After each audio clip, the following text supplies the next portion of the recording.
पुराने समय की बात है, जब समुद्र यात्रा बेहद खतरनाक हुआ करती थी।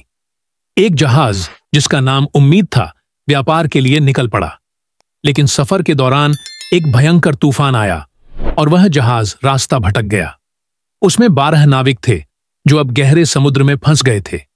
तूफान के बाद जब सब कुछ शांत हुआ तो नाविकों ने देखा कि वे एक अनजान टापू पर फंसे हुए हैं। उनके पास न तो खाने के लिए ज्यादा सामान था और न ही पीने का पानी। डर, चिंता और हताशा के बीच उनमें से एक नाविक यूसुफ यीशु मसीह में गहरी आस्था रखता था। उसने बाकी लोगों से कहा, हमें प्रार्थना करनी चाहिए, यीशु हमारा मार्गदर्शन करेंगे। लेकिन बाकी नाविकों ने यूसुफ की बातों को मजाक में लिया।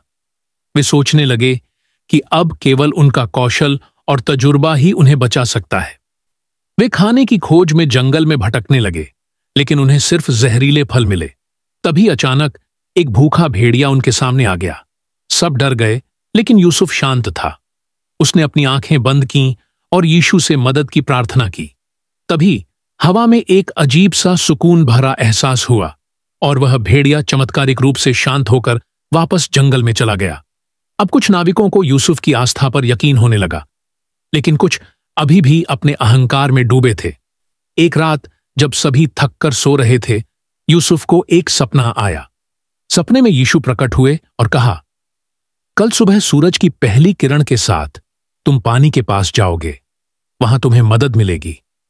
सुबह होते ही यूसुफ ने बाकी लोगों को यह बात बताई। कुछ हंसे, लेकिन कुछ उसके साथ चल दिए। जब वे किनारे पर पहुंचे तो उन्हें रेत में एक लकड़ी का पुराना क्रॉस दिखा जो आधा दबा हुआ था। जैसे ही यूसुफ ने उसे छुआ, समुद्र में एक जहाज दिखाई दिया, मानो यीशु ने उसे भेजा हो। उस जहाज पर कुछ मछुआरे थे जो उन्हें बचाने के लिए आए थे। जो नाविक पहले यीशु पर विश्वास नहीं करते थे, वे अब आश्चर्यचकित थे। उन्हें एहसास हुआ कि मनुष्य की बुद्धि सीमित हो सकती है, लेकिन ईश्वर की कृपा असीमित है। जब वे अपने शहर वापस लौटे तो उन सभी ने अपने जीवन को बदलने का निर्णय लिया। वे स्वार्थी व्यापारी से दयालु इंसान बन गए। अब वे जरूरतमंदों की मदद करते थे और दूसरों को यीशु के चमत्कारों के बारे में बताते थे।